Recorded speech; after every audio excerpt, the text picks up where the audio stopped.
ఇది కాదు కదా. అవును, అది ఏది జరగనప్పుడు ఏం చేయాలో మీరే చెప్పండి ఒకసారి. ఓకే, ప్రసాద్ గారు ఒకసారి మన బచ్చు శ్రీనివాస్ గారు జాయిన్ అయ్యారు, బీఆర్ఎస్ నాయకులు. శ్రీనివాస్ గారు నమస్తే అండి. నమస్తే. నమస్తే సార్. మొత్తానికి హైడ్రా కమిషనర్ రంగనాథ్ను మార్చాలంటూ హైకోర్టు ఆదేశాలు తెలంగాణ చీఫ్ సెక్రటరీ సంజయ్ జాజు గారికి ఇవ్వడం ఎట్లా చూస్తారు సార్? మొట్టమొదట మీకు 99 వీక్షకులకు, అక్కడ ఉన్నటువంటి ప్రసాద్ గారికి, అందరికి కూడా, ఇంకెవరన్నా రాబోయే మిత్రులు ఉంటే వాళ్ళకు కూడా అందరికి కూడా నమస్తే సార్. కోర్టు నిర్ణయం పట్ల ఎవరైనా అంటే కోర్టు తీర్పుని అంటే న్యాయస్థానం నిర్ణయాన్ని స్వాగతిస్తాం, సమర్థిస్తాం, దానికి సహకరిస్తాం. ఆ విధంగా చూస్తాం మనం ఎవరమైనా. కోర్టు అనేటువంటిది it is the final authority of the society which will decide the things.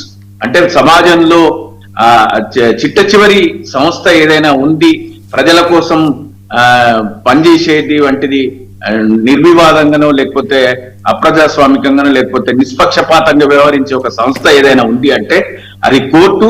ఆ కోర్టు ఇచ్చినటువంటి తీర్పు పట్ల స్వాగతించాల్సిందే, దాన్ని ప్రభుత్వాలు అనుసరించాలని కోరుకుంటున్నాం. అయితే ఈ హైడ్రా పట్ల, హైడ్రా అంటే ఏం కొత్త పేరుతో వచ్చినటువంటి ఒక ఆర్గనైజేషన్. హైడ్రా కంటే ముందు సంస్థలు లేవా? ఈ భూముల పరిరక్షణ కోసం, చెరువుల పరిరక్షణ కోసం, అక్రమ కట్టడాల కూల్చివేత, డిజాస్టర్ మేనేజ్మెంట్ కానీ, లేదా వాటా వచ్చింది అప్పుడు చెరువుల కోసం 2002 కానీ, ఇవన్నీ లేవా అంటే ఉన్నాయి కానీ వీటిలో రెవెన్యూ కానీ, ఇరిగేషన్ కానీ, వీటిలో కొంత సమన్వయ లోపం ఉన్నటువంటి సందర్భంలో ఈ ప్రభుత్వం అంటే ప్రతి ప్రభుత్వం కూడా వచ్చినప్పుడు ఒక కొత్త నూతనత్వానికి తెరలేపేటువంటి ప్రయత్నం చేసి తన మార్కు వేసుకునే ప్రయత్నం చేస్తుంది.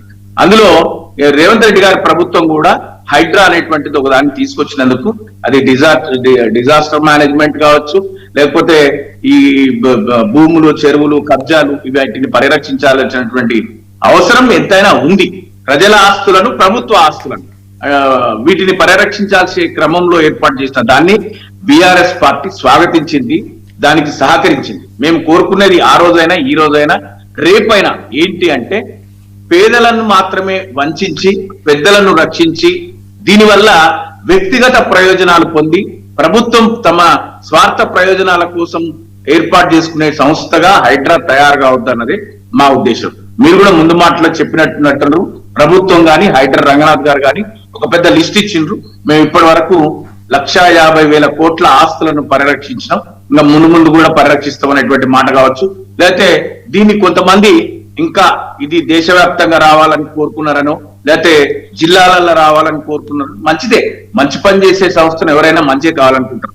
కానీ దీంట్లో లోపాలను, లోపభూయిష్టంగా ఉన్నటువంటి పరిస్థితులను, అర్ధరాత్రులు వచ్చి కూల్చేటువంటి పరిస్థితి, నోటీసులు ఇవ్వకుండా కూల్చే పరిస్థితి, ప్రత్యామ్నాయాన్ని చూయించకుండా కూల్చే పరిస్థితి, ఎవడో చేసిన తప్పుకి ఇంకెవడో అంటే ఒక వ్యవస్థలో 30 సంవత్సరాల నుంచి 40 సంవత్సరాల నుంచి అక్కడికి రోడ్డు వచ్చి, కరెంట్ వచ్చి, ఇల్లు కట్టుకొని వాడు జీవిస్తున్నటువంటి మధ్యతరగతి సామాన్యుడు, పేదవాడు ఉన్నటువంటి పరిస్థితులలో ఈ రోజు హైడ్రా వచ్చి వాడికి ఇల్లు లేకుండా చేసి ఇది ప్రభుత్వ భూమి, ప్రభుత్వానికి ఎవడమ్మిండు, ఎవడో ఇచ్చిపోయి, ఎవడో అమ్మిపోయి, ఎవడో బాగుపడిపోతే దాని పట్ల ఆలోచన చేయకుండా రాత్రి పేదలు అంటే కడు నిరుపేదలు ఒక జీవితకాలం కష్టపడితే గాని నాకైతే కష్టమే. ఒక ఇల్లు ఈరోజు హైదరాబాద్ లో కొనుక్కోవాలంటే ఒక 1500 SFT కొనుక్కోవాలంటే 15.5-90 లక్షలు సుమారుగా ఫర్నిచర్ తో సహా ₹1,00,00,000.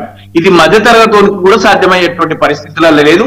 ఆ జీవితకాలం భార్యాభర్తల సంపాదన ఆ EMI కట్టుకుంటే తప్ప ఈ ఇల్లు ఏర్పడదు.